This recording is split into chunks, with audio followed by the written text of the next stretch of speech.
Hi, my name is Robert Gill, and I'm Director of People Operations here at Checker. Previously, I worked at Facebook and Gap Inc. to help build out their HR teams.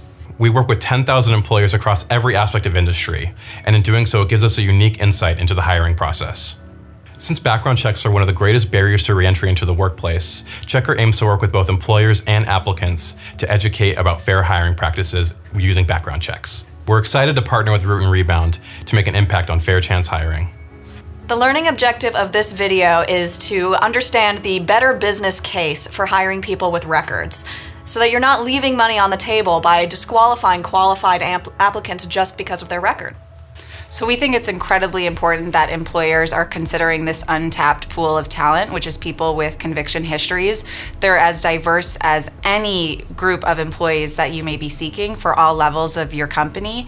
There's actually some federal incentives for hiring people with records as well that are still being wildly unused by most companies. So it's really money on the table in many cases in the form of tax credits, in the form of on-the-job training, and other financial incentives. One of the big ones that's offered by the federal government is the Work Opportunity Tax Credit. This is often something you can access through your state government, but it's funded by the federal government. And that can actually be up to $9,600 per eligible employee, people who have felony convictions that a company hires. So these are huge tax credits for for-profit businesses to take advantage of.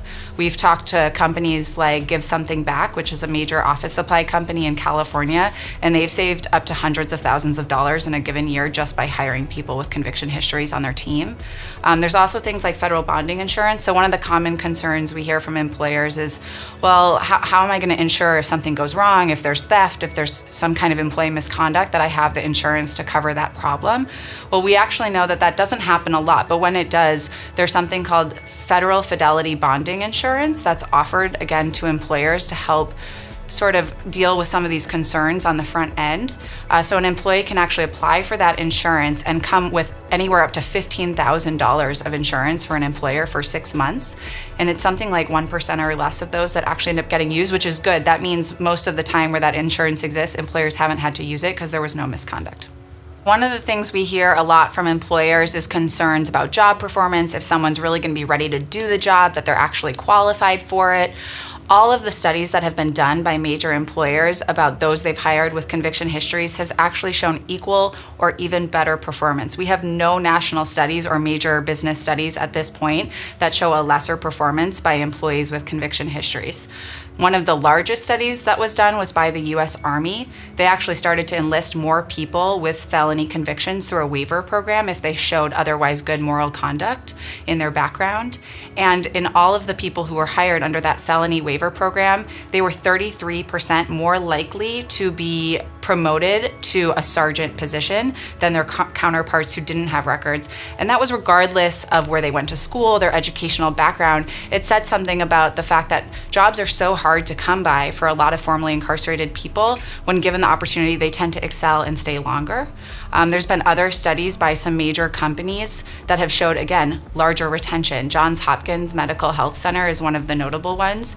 They've been hiring about 5% of their yearly hires have been formerly incarcerated or people with records for many years now. And again, they show a much longer retention rate. I think it's something like 73% better retention for their formerly incarcerated workers.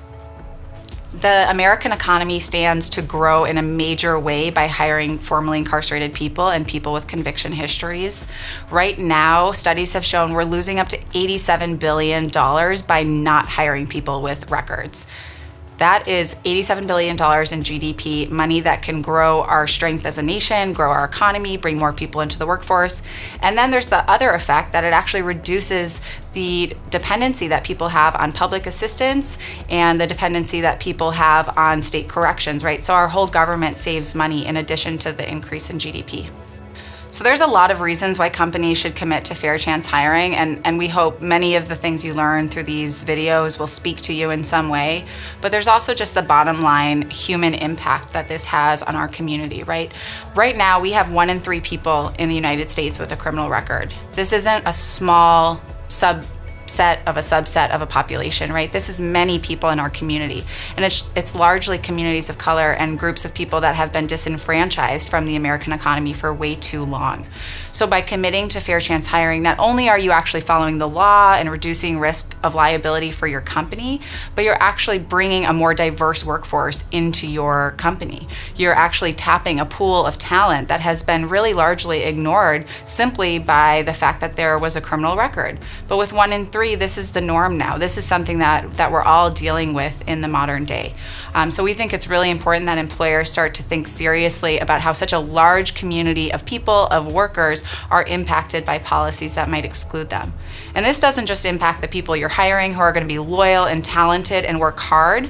It's also impacting their families, their children, the schools they can go to, how they can give back, the taxes they're paying back into our society to keep our roads and our public spaces strong, right? So this is not just for your business, it's for the larger society that we all share. I hope after seeing this video, we've really shared some information that can bring more employers on board to do fair chance hiring. There's a real business case to be made here. There's money on the table that is being lost, and there's community and economic and social benefits that we can't even begin to track. And it's also really a key part of diversity and inclusion efforts at large and small companies. So we're hoping that all of those things were really highlighted for employers after watching this today.